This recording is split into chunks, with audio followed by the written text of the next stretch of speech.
for joining us today. You're rocking with Sativah Sistahs sessions. And today, my very first guest is Nicole Buffong, and she is the Georgia chapter president for Minorities for Medical Marijuana. Yes. And that was founded in May of 2016. And it is a nonprofit organization focusing on advocacy, outreach, and education, training, and research regarding cannabis. And she's over the Georgia chapter. So it's a nationwide group. She's over the Georgia chapter. And that's really awesome. She is also the founder of Cannabis Connection World. And the focus is on advocacy and responsible journalism around cannabis and hemp. So welcome. Thank you. Nicole. Thank you for having me. So much. excited. I'm so excited. I am too. Thanks so much for having me. I really appreciate it. Awesome. Being your first guest is such a special honor. So thank you. Well, thank you very much. Yes. So question number one. Yeah. How did you come to be involved with cannabis? Oh, wow. Okay. Such a loaded question. Isn't it? We could start with, I guess, the first time I probably used cannabis, which was in my mid-teens, right? Freshman year in high school, first boyfriend, first joint, Okay. first exposure to Kush. And he was from California, so it was the good stuff. Okay. And, used recreationally, so to speak. I did not know there was a medicinal use of it during my adolescent years, I'd like to say. And then, through college, through my adults, just using it to maintain. I'm come from a West Indian background, so I've smoked with my dad. I've had family. It's not as taboo in my culture where I come from.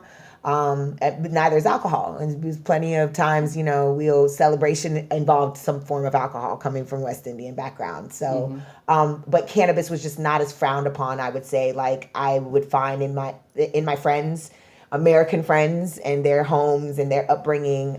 It's just more acceptable. And then a year and a half ago now, almost 2 years, I was diagnosed with chronic kidney disease and HIV. And that's what catapulted me into really understanding how it's going to heal my body. What do I need to do? I don't want to be on a pharmaceutical for the rest of my life. And that I really dove into doing a lot of my research and understanding how it was going to heal my body, alkaline diet, but using plants as medicine.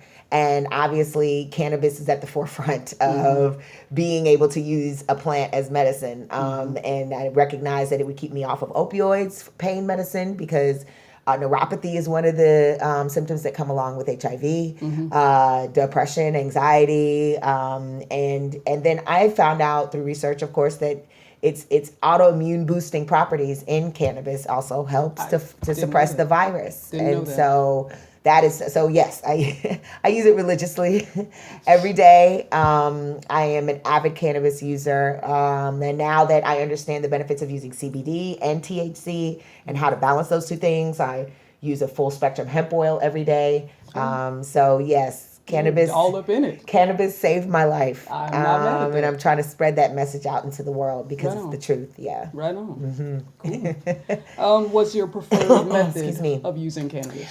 So I like it to be immediate as possible, which usually means some form of raw or burning type of ingestion.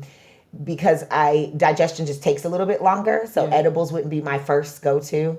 Obviously oils, vaping, dry flower, even juicing the plant raw. I have not had the privilege yet of trying juicing the plant raw, but I've heard it's an experience.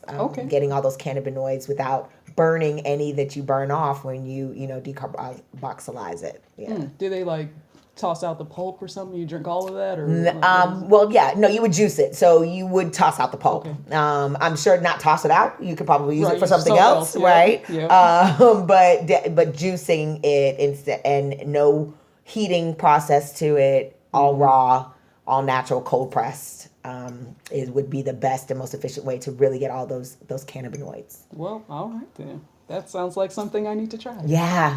When you have your own grow, that's what I'm really looking forward to is, that part. Yeah, for sure. What drove you to activism? Well, I guess lack of access and lack of information. Okay. Because I had to dig so deep down and try to find the truth and understanding what that meant and why it was excluded from our society after thousands of years of being around. Understanding that history made me realize and recognize the reason that it had a bad name, the reason it was part of the DARE program, the reason it goes back to this. And I felt like it was important for me to teach others that. And in order to create this army of people that don't recognize the plant as a drug, it's medicine, it's nutrients, it brings nutritional value to our bodies, to our well-being, and understanding that. It made me want to be an advocate and get up on on the Capitol, on the top of the state Capitol, and with a bullhorn, and just tell everybody that I knew. And so that drove me to activism, because I don't feel like people should have to choose between their health and wellness and their freedom.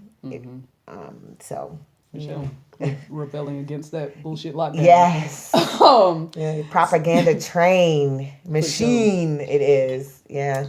And how can you talk about how, with your chronic kidney disease and HIV diagnosis, how specifically has cannabis helped with those? Because I'm sure there's a lot of people who may be out there suffering with the same thing and don't necessarily know how it might help. And I will say this first. I mean, cannabis helps in many ways. Like I said, it keeps me off of opioids. It keeps me off of anxiety medicine and depression medicine. But I will say my first line of defense is my food.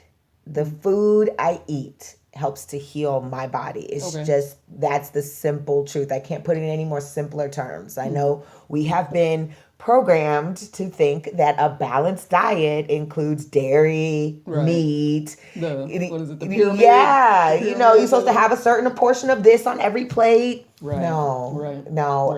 Unfortunately, maybe back in the day when people were raising their own chickens and growing their own vegetables and everything wasn't processed and frozen and then yes, maybe that was the ideal of a balanced diet. Although going back to ancient times, people have been eating always, meat was not the biggest portion of food that you had on your plate throughout history. So, but that's a whole nother. But understanding what an alkaline diet is and what it means, and that is how you truly heal the body. I always knew who Dr. Sebi was, and his science of a cell food diet and how that can heal any disease in the body. Obviously, it did not mean as much to me, and his science and his teachings didn't mean as much as it means now, understanding that is the only way I'm going to heal my body. There's no prescription, there's no pharmaceutical, there's no magic shot that you can get that is going to actually kill the virus, the bacteria, whatever is causing the cancer, whatever's causing it, it's coming from your food. And so that is my first line of defense. I cannot stress that enough, y'all. That if you want to be well, then you have to eat well. And that is, of course, the balance of yoga and meditation has brought me a lot more synergy in my life to where, because stress will kill you too, y'all. Stress. Heart disease, strokes, those things come from stress. Diabetes, you're eating the wrong things, resulting in, the effects on your body. But cannabis keeps me balanced. I understand now because I understand the endocannabinoid system. And so it helps me to understand how to keep those receptors in my brain and that go throughout my body, how to keep them balanced. I can tell when I'm missing a dose of hemp. I can tell when I'm missing my THC. Obviously, that is more imminent because when I feel pain, I'm like, wait a minute, where's my medicine? But when I'm feeling stress and anxiety, when digestive issues, all of those things now, I don't no longer turn to a pill. My pharmacy is now in the garden, literally. Chamomile, I'm having trouble sleeping. Okay, let me take this dose of CBD with some chamomile in it. I'm not feeling too well, got the sniffles. Let me take this dose of CBD with elderberry in it and echinacea. Like that's where I'm, natural and holistic is the only way I know now and the safest path to me healing my body. So And so cannabis just kind of slid right in there. yeah, I as mean, just it's an and element. Dr. Sebi says it's an alkaline plant. So it provides that alkalinity that the body needs. And so yes, like I all did other not know that. plants, I use it as my medicine. Okay. Yeah. Cool. All right. So, did you have any doubts about being so vocal about your health and your cannabis use when you first came out in your activism? And if you did, how did you overcome them? Oh, yes, of course. So I got diagnosed in March of 2017, and I did not come out with my diagnosis publicly to my loved ones and family. I told over the course of the year, but I didn't come out publicly. Made my Facebook video on my page until March of 2018. Okay. So I waited a year. A year. Yeah, because I mean, for one thing, at first it was just dealing with the diet. Yep. I had I to can move back imagine. home with my mom, and which gave me security and comfort and the love and the support that I needed. Absolutely. But I was in Atlanta, living in Atlanta, doing my own thing when that happened, and so it literally my life turned upside down. But so it took me a while, and then I'd lost a lot of weight. So getting on camera in front of a camera, even 6 months after, I was still just getting back to my strong period. My hair had thinned out. Okay. It was a lot of, physical issue, my skin, and I went straight into a detox, mode so that I can start that process. And then I went to Dominica and Trinidad. I went to Trinidad for a Christmas and the New Year, and knowing with the intention, setting the intention, that trip. I spent a month down there. My mom is from there, so I spent time with family. But got an opportunity to connect with my ancestors too. I feel like in a much more deeper and spiritual way, and helped expand that part of my journey. And so when I got back in January, I was really ready to focus on what the job was at hand, the task at hand, which was, taking seriously my responsibilities as the Georgia State Chapter President for M4MM, because that was my first. I had just gotten asked to take that role in November, the month before I left. Okay. And so coming back, I knew I had to hit the ground running. Session was in, the legislative session was in, and so that I was going to be really busy and active, and so it was, it was planned, but the process, it had to go through that process. Yeah. Like I know that going to Trinidad, spending that time, helped me to just really come full circle to accept what it was that was happening to me, how I was not going to wallow in my misery. I've had several people tell me how, proud they are of the direction that I took. It didn't take long for me to jump back out of the darkness and see the light and see the future and speak all of these things that are happening to me now that I'm really excited to talk about into existence. Like I saw a clear vision of what I wanted to do and how I was going to do it. And it had everything to do with cannabis.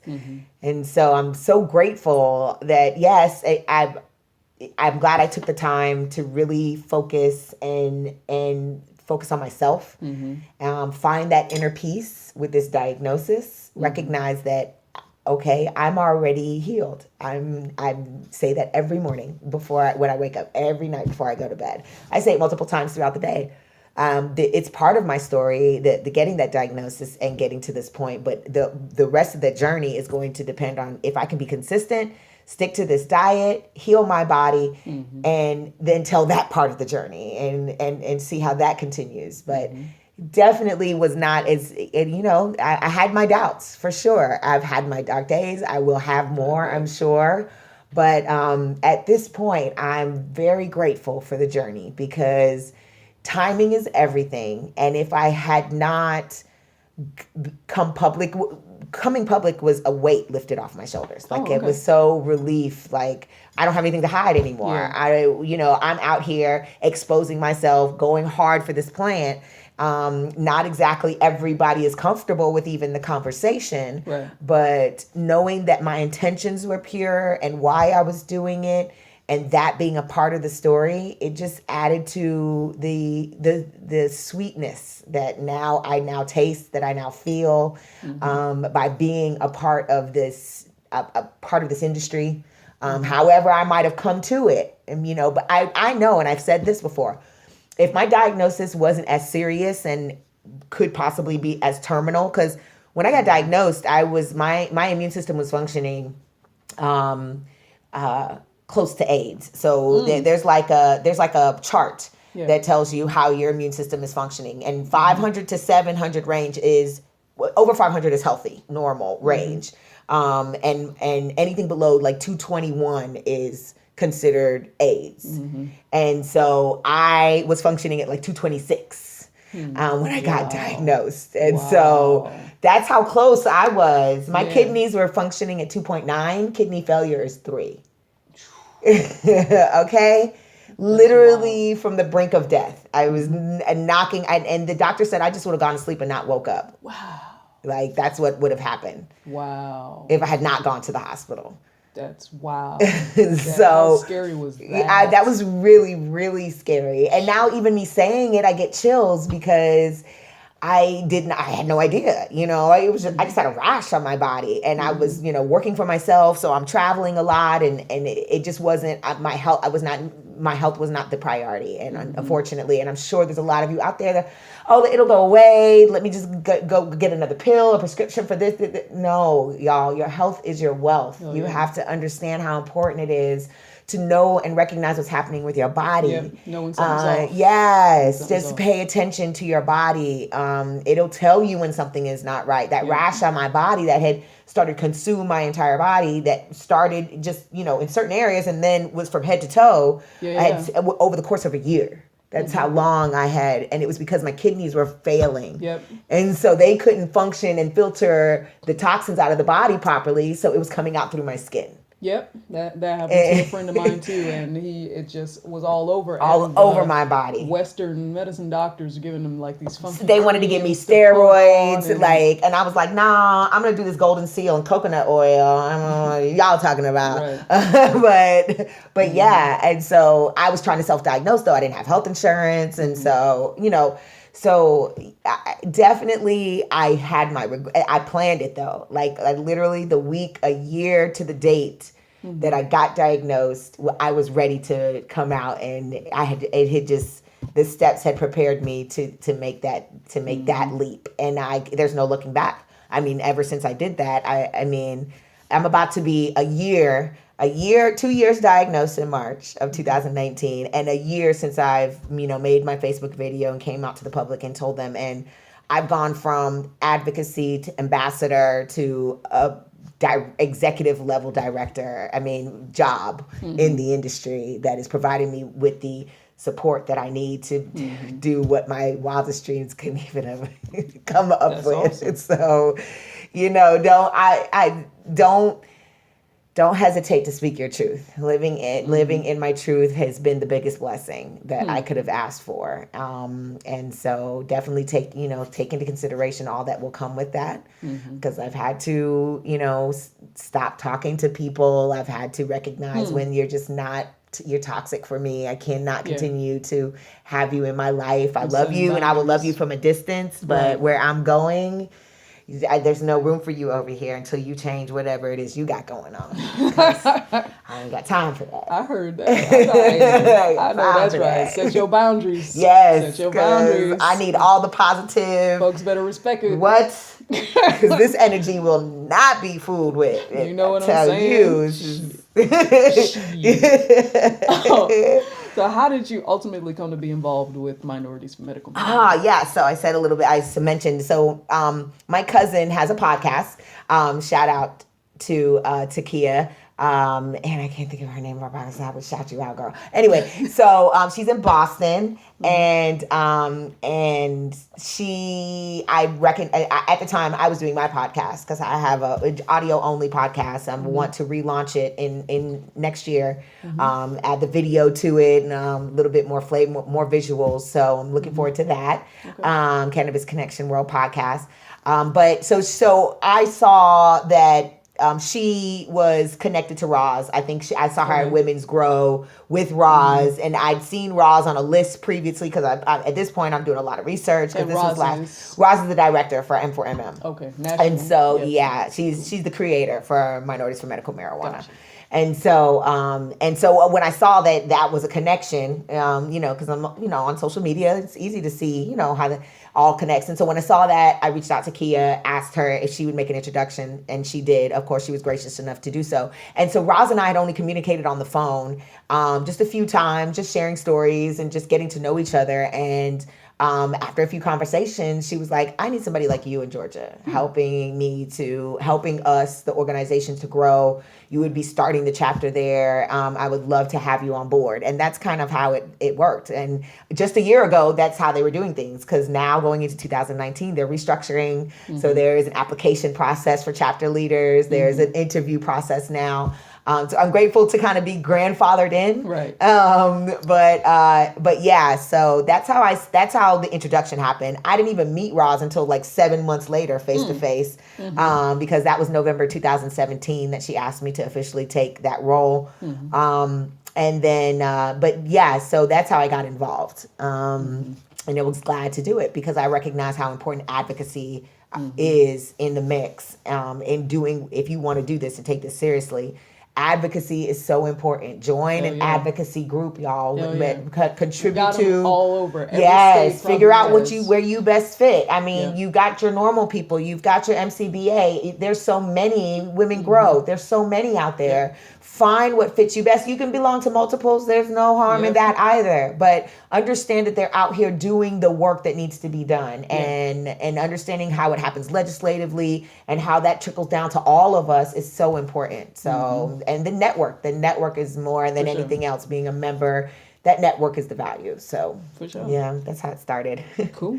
And what is it, if you could give a summary of what M4MM in Georgia or nationwide does, so folks can know what is Minorities for Medical Marijuana? Thank you for asking. And I wish I would have pulled up our mission statement. But basically, we are an organization, a nonprofit advocacy group that is fighting for our place at the table. We are making sure that our communities, Normal is great. Normal's been doing it for the longest in this country, National Organization for the Reform of Marijuana Laws. But when you look at their agenda, it doesn't address things like decriminalization or, retroactively getting your drug record removed, or how you and somebody that looks like you or me is going to be involved in this industry. And if it's not written into the legislation, then good luck. Right. Trying to get in on your own. Because I think we already see how that's going on. Exactly. And so Roz saw that in 2015 and recognized that there was because she was coming out of corporate America and looking for solutions for her son's sickle cell, for her own back problems, and recognizing, there's nobody in this space that looks like me that's talking about this or supporting this or giving me more information about how to get in this, right? And so she recognized that gap, and so she started M4MM. Okay. And I think at Cannabis Business Association, which is also the other advocacy group out there, I think they had just started the year before, but they were just focusing on the business. And so she saw a gap for us to be able to focus, more in depth on inclusion and equity in this space. And so I'm so grateful for her seeing that vision and growing the company to what it is just short 3 years later. We just got awarded, shout out to M4MM, just got awarded by the Cannabis Business Awards. Our general counselor, Cheryl Mary Powell, just won MVP for their awards and for 2018. And then Minorities for Medical Marijuana was awarded Organization of the Year. Nice. And so Roz and her executive team have put in such hard work all over the country. We have a chapter now in Jamaica, and soon to be director of Caribbean services. So we're expanding. We're looking. We've got people calling us from Africa, all over the country. Really? Yeah, all over the continent, looking for resources on how to move forward in this space. I think you've got like 4 countries so far, I think, to date, that have actually legalized cultivation and decriminalized within their countries in the continent of Africa. You've got Jamaica. You've got, it's happening, and so we just want to be prepared that all over the globe, Black and brown people are not left out of this industry. And that is why M4MM exists. That's our mission at hand. And I don't have the mission statement down verbatim just yet, but it's I definitely know that I'll be saying it enough in the next coming months that I will definitely, but in a nutshell, making sure that we're included. Yeah, and we have a seat at the table. Bogarting our way to the table. Hey, we got to. They're not going to invite us, so we got to know what's going on and get there. Right. Let me in this. Yes. And that's cool. But you guys are in not yet in every state? Not yet. We've got 19 state chapters right now, I think, somewhere around there. And we are in Jamaica. But yeah, we're looking to Canada. We're looking, we're adding. So I just found out that I will be promoted. I'm leaving Georgia and I'm going to be going to fill a position that will handle the region for minorities for medical marijuana, and that's the Caribbean. Cool. So we're expanding, and thank you. We're expanding our efforts into that region because obviously, especially with this hemp bill, if the United States legalizes it, that is going to be the region that is going to be affected most immediately and first. Because it's going to trickle down, because they're going to be looking, these big corporations and companies are going to be looking for places to grow and sell and go, all combined. And so we just want to make sure that we're preparing the people on the ground, that we're getting all of the stakeholders and the farmers and everybody prepared for this transition. Because right now in the Caribbean, they're talking about legalization. They're already having consultations and committee meetings and all this stuff, but they're talking about cannabis and medical marijuana. And it's crazy because like when you think about like the Caribbean, you think about like Jamaica and stuff, where we know that for like weed culture and stuff like that, but that they would even need to legalize. Because it's been illegal, even though, and that's the funny thing about Jamaica is it was the first country in the island, in the Caribbean, to legalize in 2016. But the thing about Jamaica is it's had to remove the fabric of corruption from its culture. So it's interesting watching Jamaica gives us this visual or pattern of, okay, this is maybe how we might not want to do it moving forward. Because right now, Jamaica has sold its genetics to Canada, to a Canadian company. And so they're growing Jamaican weed in Canada right now. That is unfortunate. It is. That is unfortunate. Especially when you look at the fact that this money and these resources are not trickling down to the actual people and the community and the farmers and the ones who've kept these genetics on the island for all these years that it has been illegal. And that's just the ones at the top are still benefiting. So that's unfortunate. And what I'm hoping to come into the region and really make sure that the people that are making the decisions at the top understand how important it is to preserve our resources and preserve our communities and take care of our people at home. I just wonder how dangerous with the level of higher level corruption, and of how dangerous that mission in particular is. I'm learning, and as we move forward, one of the things that the investor that we've acquired now has made very clear, they're not willing to pay to play. And a lot of these places, that's what it is. And so it's almost recognizing, okay, if that's how you want it, well, we will take our good intentions and our resources and our capital elsewhere. But making it very clear that, we're not going to tolerate that pay to play. Like, we want to be fair, transparent, and come in with true intentions of wanting to have socioeconomic responsibility in those communities and regions that we come into. So it's a blessing because, I'm working, the investor that I'm working with is a small company, female powered. Nice. And they really take integrity to heart. It means a lot to the CEO. And that's such a blessing because especially in this industry, it's not very common. And that's in any industry, I guess. You're going to have your bad seeds and the ones that will feed that corruption, because the corruption wouldn't exist if there wasn't somebody to feed it. Right. But it's a blessing to be a part of an organization, and for Aura to be a part of an organization that really does take their ethics responsible. Like, they are truly dedicated to making sure that they are taking care of communities and people. So Cool. not just the bottom line. Yeah.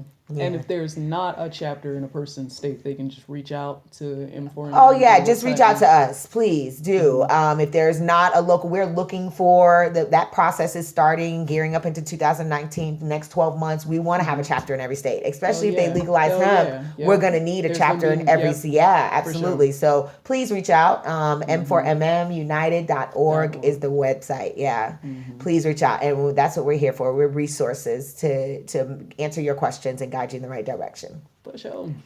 Now, Cannabis Connection World. Yeah. What's the deal with that? Okay, so Cannabis Connection World is my baby. It's what I knew I needed to have a mark in this space, and I knew that I wanted to be a voice, a resource for facts and information, and doing that through a media platform. Since I have a media background, was the safest way to go. And it's kind of transformed into more of a consulting agency as well. But I definitely want to go back to being focused on media and understanding what's happening and getting that information out to the public. And so Cannabis Connection World's not going anywhere. I'm going to relaunch the podcast in 2019, first quarter of 2019. So look out for that.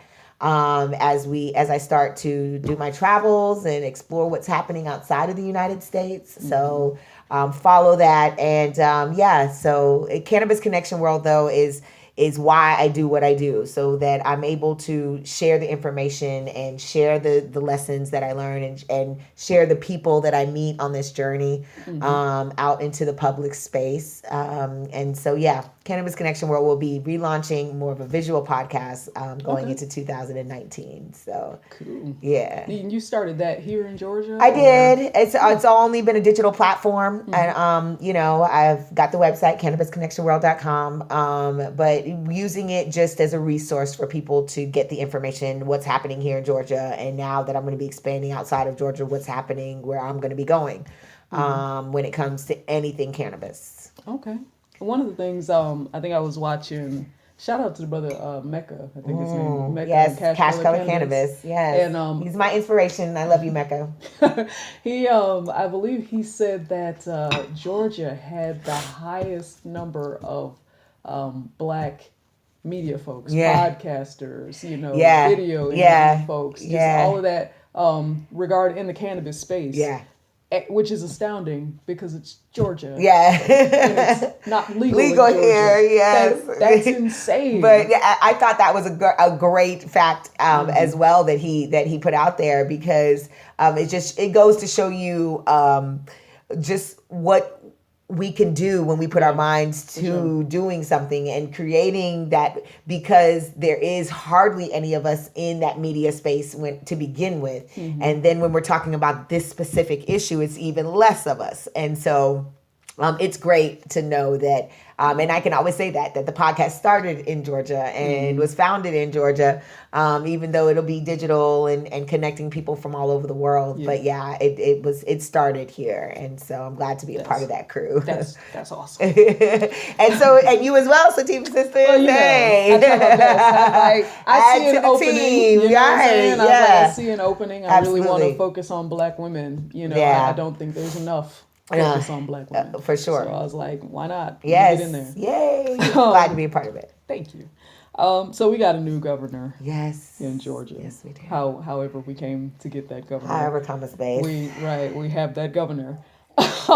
What is the plan, or is there one? How do your plans change in terms of engaging with him? Because we were like full on behind Stacey Abrams, and then the shenanigans happened. Shenanigans. So how does this because as far as I know, he is not for like decriminalization. Not mentioning any of those things. Nothing. Yeah. So the next governor and of this great state of Georgia, during his campaign, and they change it up once they get elected. Exactly. But during his he changed it up in the primary. Yeah.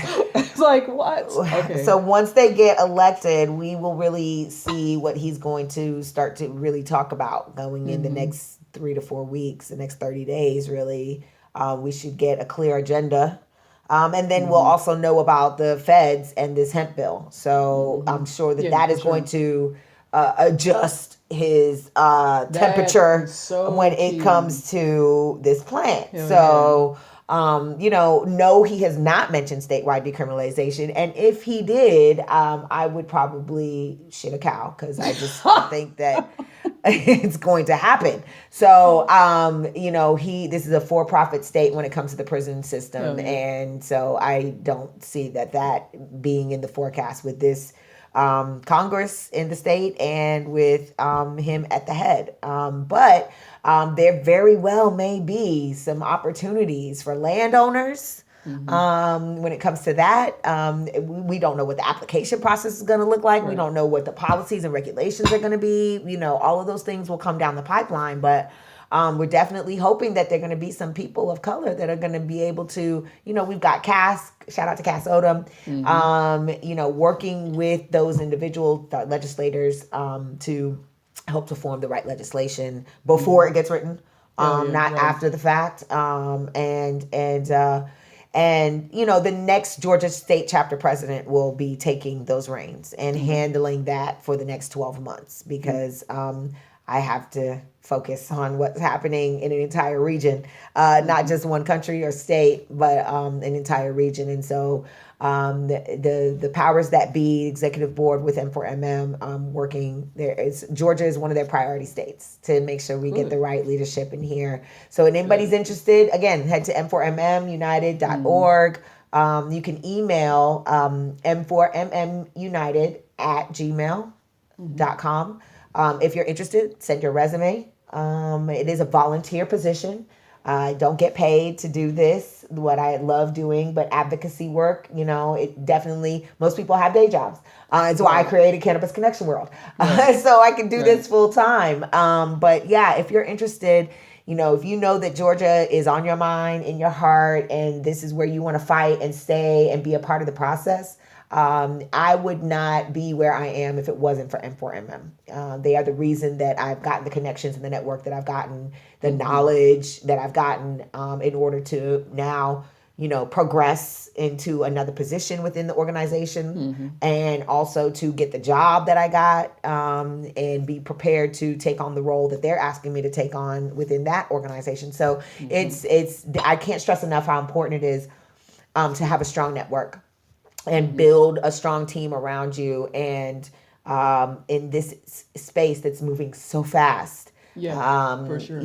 Most people are asking me, how do I get in? How do I get in? How do I get in? And you start by signing up with an advocacy group. Like, I can't stress that enough. For real. Because it is why I have the knowledge I have. Like, I know that when people come to me and say, "Oh, I want to start a lab," I'm like, "Okay, let's get Cheryl on the phone. She knows how to do that." And this is, connect the dots and, move them on to the next step of, okay, buying equipment and what does that look like and licensing, it's a process, but you've got to get the meat first. And a great resource is Dashida Dawson, who is our marketing head marketing officer for M4MM, but also has MJM Strategy, which is a marketing firm that handles cannabis companies. And so she has a workbook and a master class that I recommend you guys take, how to get into the green rush. So if you visit my website, you'll see to connect to sign up for her class that's going to be starting in the new year as well. So that is another resource that I recommend people really look at, is getting the education you need first. Understanding the history, understanding the science of this plant, understanding the industry, because there's layers to it. Most people don't even know that hemp and cannabis, so it's the same thing. So you just got to understand how that all works. The law, there's so many layers to it. So before you jump in, I would just suggest take this time over the holiday season, you and your family buy the workbook, take the class, and take some time to really dedicate. If you're committed to this, if you really want to be a part of this, then you got to learn right now. And it's no time like the present. For sure. Yeah. So I know one of the things that interested me when I was researching a little bit about Roz, and she was saying that when she started, M4MM, Yeah. she's looking around and wasn't seeing a whole lot of civil rights organizations, Yeah. older established ones. And I know, we have Peachtree Normal here and regular Normal. Yeah.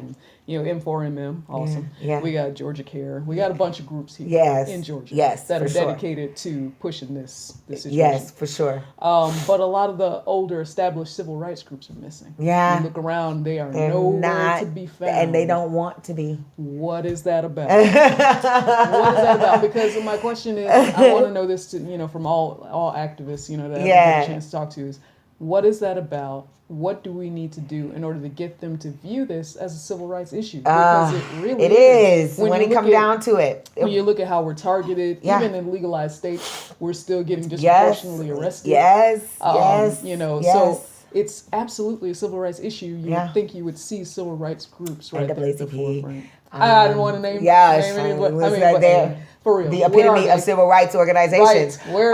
Where's the NAACP? Well, we have been told several times by the NAACP that they do not want to talk about cannabis. What is the problem? And it is that old guard that you mentioned that still runs the organizations, and their understanding of cannabis is the DARE program and Reefer Madness and this propaganda that started 81 years ago in this country that has spread like a virus throughout the world, literally.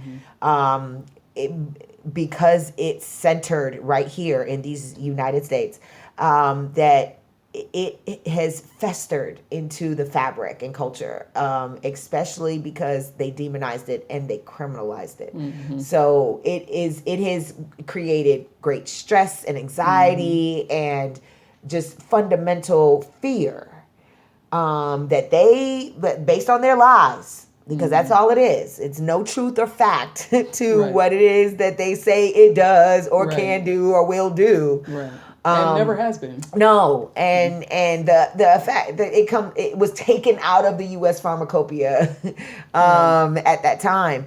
So it is so ingrained, and it's quite unfortunate that it is still taken. We still having these conversations. 2018, we almost had to cancel an event, a panel that was just a panel discussion that was happening at Morehouse College. Because the alumni felt that it was inappropriate for us to be talking about cannabis. Now, mind you, the same day, at the same time, this was October 23rd, John Boehner, the former secretary, the former House leader, it's all good, 'cause who retired last year and formally announced he is a supporter of cannabis now, the staunch totally advocate against cannabis, was hosting a paid webinar for people to pay him to tell them how to get into the cannabis industry. Investing in while we are debating on whether or not to talk about it. That's insane. So it's just, obviously, we won that battle because we hosted the event on Morehouse's campus. Thank you, Morehouse, for coming through. We appreciate it. But we recognize how we're still fighting a good fight, and then unfortunately we are fighting ourselves. That's so and I don't know the solution except don't give up. Continue to have those conversations at home and with your pastor and with your doctor and with your mailman, and we have to come out of the closet and stop acting like we're shamed to use a plant that was taken from us. To help heal our bodies. And so the shame has to be taken away, and the shame comes with the truth. And but it starts at home, and it starts with conversations at home, frank, real conversations that we all have to stop being scared to have. Right. Yeah. And it's so frustrating because in the midst of all this, yay, weed is legal, celebrations, and everybody's, happy, and our bodies are being fed into the prison industrial complex. Yes, they are. Yes. So I would think that these groups would really take this cause up, but they're not doing it. No, So they're not. In the meantime, I guess we just got to keep talking. Well, that's why we have M4MM. It's why we have us. We got to keep talking about it. These sessions are important. We have to remind our people the value in using natural medicine. It's almost frowned upon now to use a medicine that existed before this other stuff existed, and how quick we forget the real. So it's just important to keep having the conversations, keep fighting the good fight. Stop calling it recreational marijuana. There is no such thing. It's cannabis is medicine. Yeah, period. Word. All right, so why I pause to medicate. You know what I'm saying? Yes. Pause for a second. Yes. So that's a good timing. Indeed. So mothers are usually the primary decision makers in households when it comes to medical treatments. They and are. All that good stuff. In your work, your advocacy work, going out, and speaking to all these different crowds and stuff, how receptive have you seen women be to the message that you're trying to drive? And does that change by along racial lines?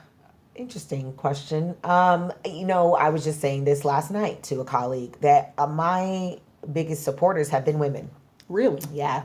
Okay. They are the ones that are the most inquisitive. They're the ones that show up majority of the time. I don't know if it's because I'm a woman promoting or advocating, and I'm putting my face out there. And that's probably, I would think, at least 50% of the attraction. Wanting to come to another woman and be able to talk and be honest and be transparent. But definitely Black women. I mean, and like I said, I wouldn't be able to tell you if that was because of I'm a Black woman or is it because of something else. But I definitely would say the majority of the ones that I really make a connection with are Black women. And I'm glad that I'm able to connect with them. And feel like there is an energy and a synergy because it's us talking to us. Yep. And I think that that's very important, especially since I know that there is a lack of us. And so the more that I see show up, the more that I know want to ask me questions, and I get so excited about that. That's awesome. Yeah. I had worried, that, and that's why I asked, is it different along racial lines? I had worried that Black women might be less receptive than, say, white women who might be in the audience coming in and all of that. No, awesome. I definitely, and just women, period. I mean, because I've had mixed women, a mixed crowd or a mixed audience. And I would say that I definitely, it's the connection, the women. We just, connect. Word. And so I've connected with Black, white, Asian. Word up. Yeah, Word but up. Definitely more women. That's awesome. That's cool. Now, Wanda James is a personal hero, and I don't know if Wanda James will ever watch this video or hear of me or there's a chance. Hear of Sativah Sistahs. I would love to talk to her. She's been like an idol. Same here. When I first found out she's the first Black female to own a dispensary, I'm like, yes, my shiro. We love you, Auntie Wanda. Yeah, I would love to talk to her. But she had recently said we need to be more public about our use of cannabis in order to change the stigma and the stereotype from like the stoner, like, whoa, dude. And so we all need to be more open, like, yes, absolutely. I use it and all that. What do you see are the barriers to our community in particular being more open, and how can we combat those barriers? Interesting. Wanda James said it well. We just have to come out of the closet. The best way to combat those challenges is to be honest first with ourselves. Like, okay, do I recognize that I'm hearing more and more about maybe perhaps CBD? Maybe I tried cannabis in college. I'm not a smoker. I'm a mom. I'm a responsible person. I don't smoke weed. But I've heard that that this other form of the plant can help me manage pain or sleep better or I have digestive issues, but scared to even try. Yeah. We have to go out there and be willing to at least do a Google search. I mean, you might not be willing to show up at a meeting, Right. but just give yourself some due diligence and actually put in some work. Like, look and see what this is all about. Maybe you can do it from the privacy of your home. Nobody has to know about what it is that you're Googling. But take the time, because there are alternatives. There are options, opportunities. Go and look for them, because this is a revolution and this is a movement. And my mission is to bring as many of my people into it as I possibly can, get them on the right path, help them to create generational wealth and health for their families. That's what this is about. As much as I'm trying to heal myself and create that same sustainability and piece of the pie, I want to do that for others. And in the end, I mean, we're talking about a plant. Yeah, we are. It is a plant. Absolutely. And it does some amazing things. Yes. Yes. It's funny because we were talking, before recording this, and you were asking me about what I did. How did I cope? How did I do these things and everything? I was very, very stressed. Like my friends would make fun of me walking around like this. Like my shoulders would be up like this because I was so tense and stressed. All built up in there. Right, and it's not a good thing to deal with. Not. And if there's a plant that's not doing any harm, and it can help you deal with this stuff. Yeah, it helps me sleep. It helps me relax after a stressful day. Absolutely. It's amazing. You know what I'm saying? I don't have to take any pills or anything like that. Right. Or Ambien. And there's a list of stuff that they want to try to give you. Right. Yeah, no. And it's funny because it made me think about Viagra and how it's totally different, but they said Viagra started as a treatment for something else. Yes, what it was. It started as a treatment for something else. Yes, like rheumatoid arthritis or something like that. There's this whole side effect. And then it does this. Yes, and that's how they... I've seen these commercials recently for if you have bipolar disease or schizophrenia or depression, the medicine that you take, one of the side effects is like these movements, your body moves and your mouth moves, and you've got uncontrollable twitches and stuff that are side effects from the medicine. So they got this whole nother medicine that they're going to put you on to take care of the side effects. And I mean, I swear, I don't care what channel I'm watching. These commercials keep popping up, right? And I'm like, y'all are really, your tongue might stop. Y'all are really doing the most. Okay, you got a pill for the pill, because that pill, you need that pill so you don't go postal. But this pill you don't need because the postal might come with a little bit of side effects. Keep the postal down, but you're gonna have this. But it made me think okay, you taking this pill to get a boner, and at the same time, because it was created to treat something else, it's treating something that's not even wrong with you while it's giving you that. I just don't even. And so I'm just like, why? But we shouldn't be ashamed about using these things. But we should be ashamed about smoking some weed. Yeah. Come on, man. Or drinking some tea, or putting some salve on your skin, or eating a gummy bear. Yes. Something. It's crazy. That's insane. I agree. Touché. And I'm so glad I'm woke. That I'm not on a list of pills, because they would have had me on a list. They tried so many, and I remember when my kidneys were on their way getting back to healing, and they wanted to give. It's a low dosage of steroids. It's not that, ma'am, doc.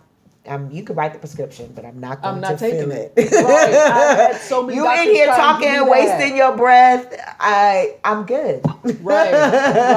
You want to put me on really, all these really steroids good. And then, no, I'm man, really good. I'm cool. I'm cool. I'm cool, homie. Yes, and this is, and I find myself, I'm walking out of the room, and I'm like, I'm looking at this room full of patients, this waiting room full of patients, and I'm like, I wonder, how many people are actually like, no, I don't want that prescription to their doctor's face. Like, but the doctors, they get so forceful and keep on telling you, yes, that I have a choice. Chill out. Right, relax. Chill out, man. Calm yourself.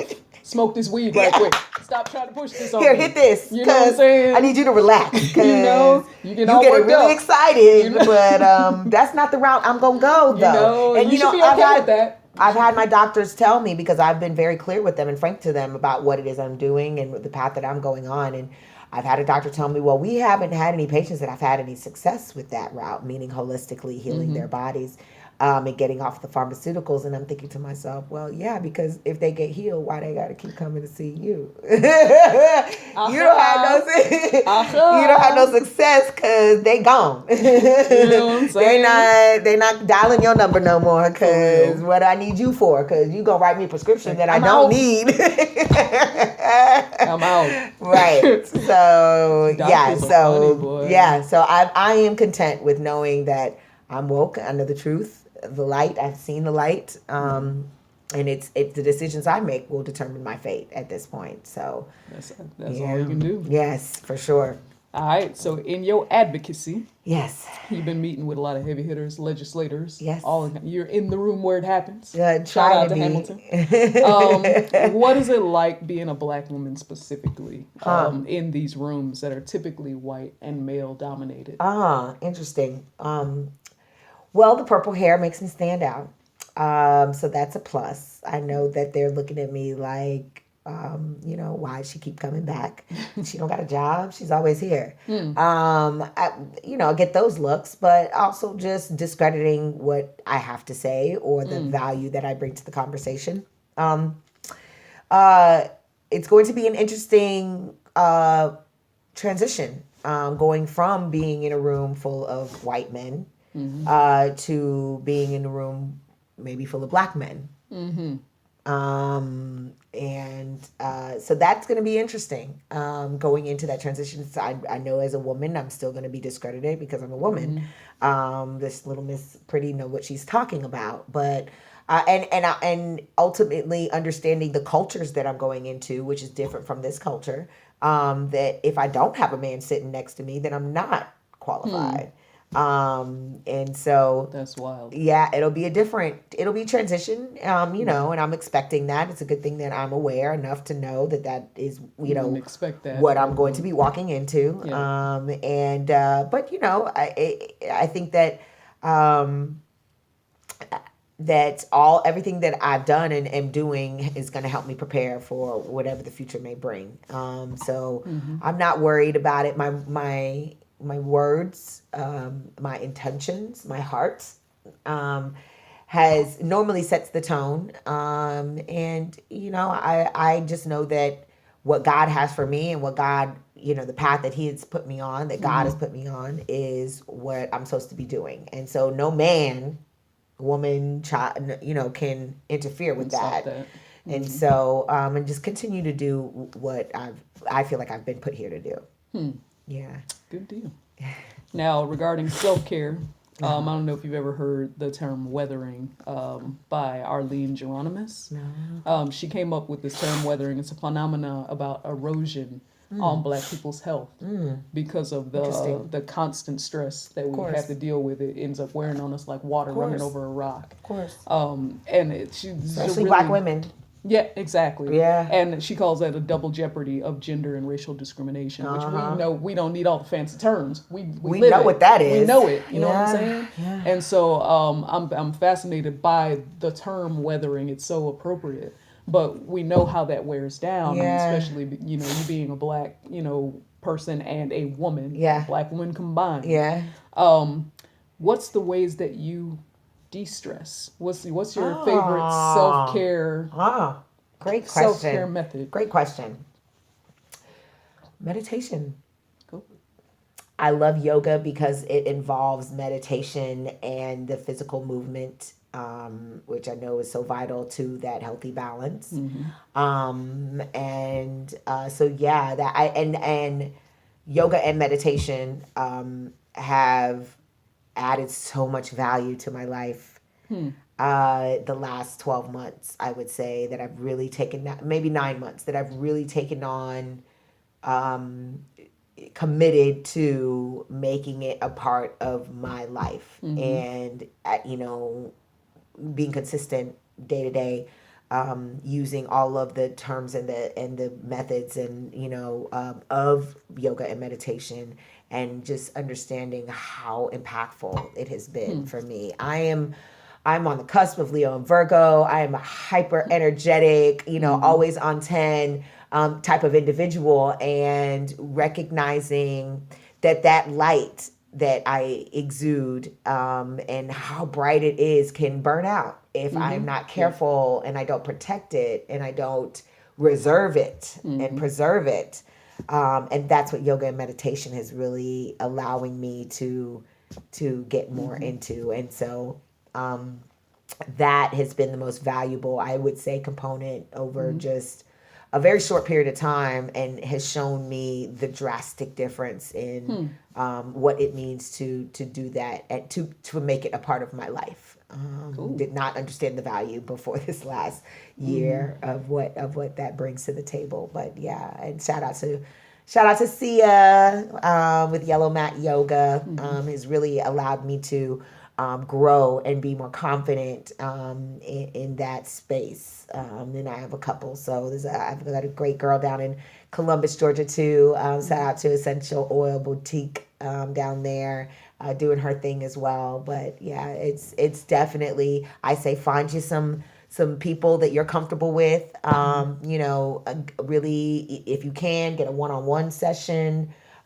Take a couple of those. You want to get with somebody that you really trust.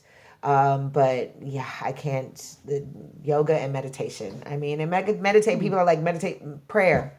Okay, sitting in silence and being still and listening to God, talking to God. That's meditation. Yoga is just incorporating meditation, that prayer, intentional practice to a physical movement, and that's been tremendous as well. It's kept me feeling more balanced and flexible, and not as many aches and pains and all of that stiffness that comes with age. So I've heard a lot of people, espouse the benefits of yoga. I mean, it's amazing. I must have been doing it wrong. It made me want to fight. Listen. It made so me that's want to punch somebody. Yeah, no. So that you're doing it wrong. So I will just tell you that, and I'm not an expert because I did it. Hot yoga. I've done yoga before, but these last 9 months is like, no, I yoga. Like, I yoga. I can dig it. Well, all right then. Yeah. Cool. I think we kind of talked about this one before. The first piece of advice you would give our community if they want to move into a cannabis space, either through activism or starting business. I think you were saying getting education. Dashida's How to Be Successful in the Green Rush. Dashida Dawson, look her up. She's also known as the Weed Head, the cannabis CEO. So look her up because she's amazing at what she does, giving you that foundation that you need to, if you want to get serious about getting in this industry. M4MM is my advocacy group of choice. I like Women Grow as well. They've got new leadership over there, but there's join as many as you want. Just do the research, find which ones you like. Make sure that you're finding a good fit for you, but definitely supporting that nonprofit advocacy work is important in this fight. So they are doing the heavy lifting. Yes, for sure. Yeah. What advice would you give to Black women specifically who want to get into cannabis space in any kind of way?